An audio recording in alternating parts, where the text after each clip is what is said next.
Assalamualaikum warahmatullahi wabarakatuh. Halo anak-anak semua, apa kabarnya hari ini? Semoga kalian semua berada dalam keadaan sehat ya. Nah, hari ini kita akan belajar matematika mengenai pembagian pecahan. Nah, sebelumnya kalian juga sudah mempelajari tentang perkalian pecahan. Adapun materi belajar hari ini yaitu diantaranya yang pertama, ada pembagian pecahan biasa dengan pecahan biasa. Yang kedua, pembagian pecahan biasa dengan pecahan campuran. Yang ketiga, pembagian pecahan campuran dengan pecahan campuran. Dan yang keempat, yaitu menyelesaikan masalah yang berkaitan dengan pembagian pecahan. Tentunya kalian juga sudah tidak asing lagi ya dengan yang namanya pembagian. Nah, pembagian ini merupakan kebalikan dari operasi hitung perkalian. Mengenai pecahan sendiri, yaitu contohnya 3/7. Ada yang dinamakan pembilang dan ada juga yang dinamakan penyebut. Nah, di sini angka 3 merupakan pembilang, sedangkan angka 7 merupakan penyebut. Jadi, angka yang ada di atas itu merupakan pembilang, sedangkan angka yang di bawahnya itu merupakan penyebut. Nah, pecahan itu ada pecahan biasa, contohnya 3/7. Ada juga pecahan campuran, contohnya seperti 2/3/7. Nah, agar lebih jelas lagi, kita bahas satu persatu ya, mana pecahan biasa dan pecahan campuran. Yang pertama, kita akan membahas mengenai pembagian pecahan biasa dengan pecahan biasa. Contohnya, tentukan hasil dari pembagian 3/5 dibagi 2/7. Cara penyelesaiannya yaitu 3/5 dibagi 2/7 sama dengan 3/5 dikali 7/2. Nah, di sini untuk menentukan hasilnya itu pembagian diubah menjadi perkalian. Akan tetapi syaratnya yaitu angka keduanya, angka pecahan keduanya itu dibalik. Yang di bawah menjadi di atas dan yang di atas menjadi di bawah. Seperti 2/7 menjadi 7/2. Selanjutnya hasilnya yaitu 21/10 karena 3 dikali 7 itu sama dengan 21. 5 dikali 2 itu sama dengan 10. Oke, selanjutnya yang kedua ada pembagian pecahan biasa dengan pecahan campuran. Contoh soal, tentukan hasil dari pembagian 1/2 dibagi 3/1/4.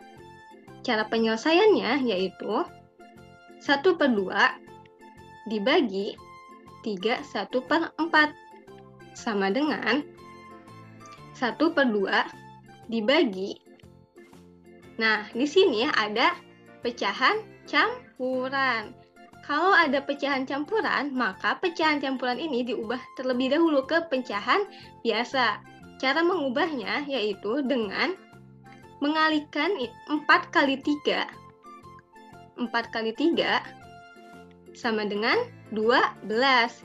Lalu ditambah 1 yang angka atasnya. Maka hasilnya yaitu 13/4. Sekali lagi ya, hasilnya yaitu 4 dikali 3, 12 ditambah 1. Berarti 13 ya. 13/4. 4 itu penyebutnya. Jadi penyebutnya tetap ya.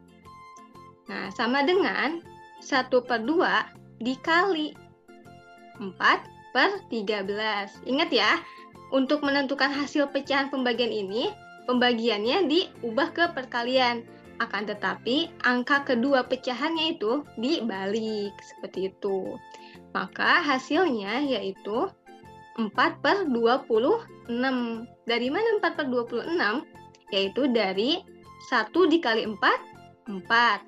2 dikali 13, 26. Nah, karena 4/26 ini masih belum sederhana, sehingga masih bisa disederhanakan kembali, yaitu dengan cara 4/26 dibagi oleh angka yang sama, yang bisa dibagi 4 dan juga yang bisa dibagi 26, yaitu 2/2. Karena 4 dibagi 2 itu 2. 26 dibagi 2 itu 13. Sehingga diperoleh hasil 2/13. Ini udah paling sederhana ya, anak-anak. Ini udah hasilnya. Nah, oke. Selanjutnya, pembahasan ketiga, yaitu mengenai pembagian pecahan campuran dengan pecahan campuran. Contoh soalnya, tentukan hasil dari pembagian 3/1/2 dibagi 2/3/5. Cara penyelesaiannya yaitu 3/1/2 dibagi 2/3/5 sama dengan 7/2. Dari mana 7/2? Seperti yang sudah dijelaskan tadi. 7/2 ini diperoleh dari 2 dikali 3, 6. Lalu 6 ditambah 1. Maka hasilnya 7. Nah, 2-nya itu merupakan penyebutnya ya. Penyebutnya yang di bawah ini. Sehingga tetap seperti itu. Lalu 7/2 dibagi 13/5. Dari mana 13/5 ini? Yaitu dari 5 dikali 2 hasilnya 10 ditambah 3. Maka hasilnya 13. Sehingga 13/5. Nah, kemudian 7/2 dikali 5/13. Ya, dibalik ya angka pecahan yang keduanya, karena kita akan mengubah ke perkalian seperti itu. Maka hasilnya yaitu 7 kali 5 itu 35. 2 dikali 13 itu 26. Nah, karena 35 itu pembilang dan 26 itu penyebut, sehingga penyebutnya itu lebih kecil daripada pembilang. Maka ini masih belum sederhana. Masih bisa kita sederhanakan kembali, yaitu dengan cara 35 dibagi 26 itu 1. Sisanya 9. Nah, 26-nya itu penyebutnya seperti itu. Jadi disederhanakan kembali menjadi hasilnya itu 19/26 sehingga berbentuk pecahan campuran. Oke, yang keempat, menyelesaikan masalah yang berkaitan dengan pembagian pecahan. Di sini contoh soalnya yaitu sekarung beras seberat 95 kg akan dibagikan kepada warga dasar. Setiap orang memperoleh 1/2 kg. Maka, berapa orang yang akan menerima beras tersebut? Nah, cara menyelesaikannya yaitu dengan cara pertama, diketahui terlebih dahulu ya. Tadi diketahui bahwa berat seluruh karung itu 95 kg. Kemudian, setiap orangnya memperoleh 1/2 kg. Tadi ditanyakannya yaitu, berapa banyak orang yang menerima beras? Nah, jawab 95 dibagikan ke setiap orangnya itu 1/2 kg. Maka hasilnya yaitu 95/1. Karena pembagian dari 95 itu 95/1.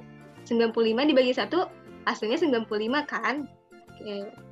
Jadi 95/1 dibagi 5/2. Dari mana 5/2? Seperti biasa. Kalau pecahan campuran kita ubah terlebih dahulu ke pecahan biasa, yaitu dengan cara mengalihkan. Kalau di sini berarti 2 dikali 2. Maka 4 kan? 2 kali 2 4. Lalu ditambah 1. Hasilnya 5. sehingga 5/2. Nah, maka selanjutnya yaitu 95/1 dikali 2/5. Seperti biasa ya, kita ubah ke perkalian dengan cara membalikan angka yang keduanya. Di sini kan asalnya 5/2 ya, karena tandanya berubah menjadi kali, berarti angka keduanya juga dibalik menjadi 2/5. Maka hasilnya yaitu 95 dikali 2, 190. 1 dikali 5, hasilnya 5. Nah, 190 dibagi 5 itu hasilnya sama dengan 38. Sehingga banyak warga yang menerima beras yaitu 38 orang. Seperti itu anak-anak.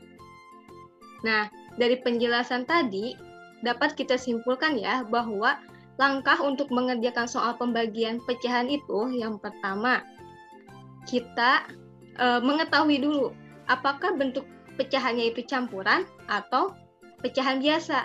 Nah, jika bentuknya itu pecahan campuran, maka ubah terlebih dahulu ke pecahan biasa.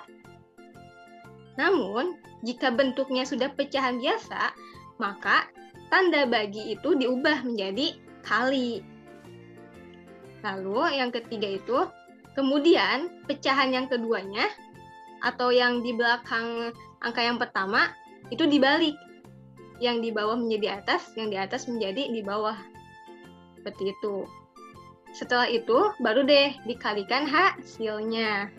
Nah, yang terakhir, sederhanakan pecahan tersebut menjadi yang paling sederhana. Jadi kalau misalnya masih bisa dibagi, kita sederhanakan oleh angka yang sama, misalnya dibagi 4/4 atau dibagi 2/2 gitu.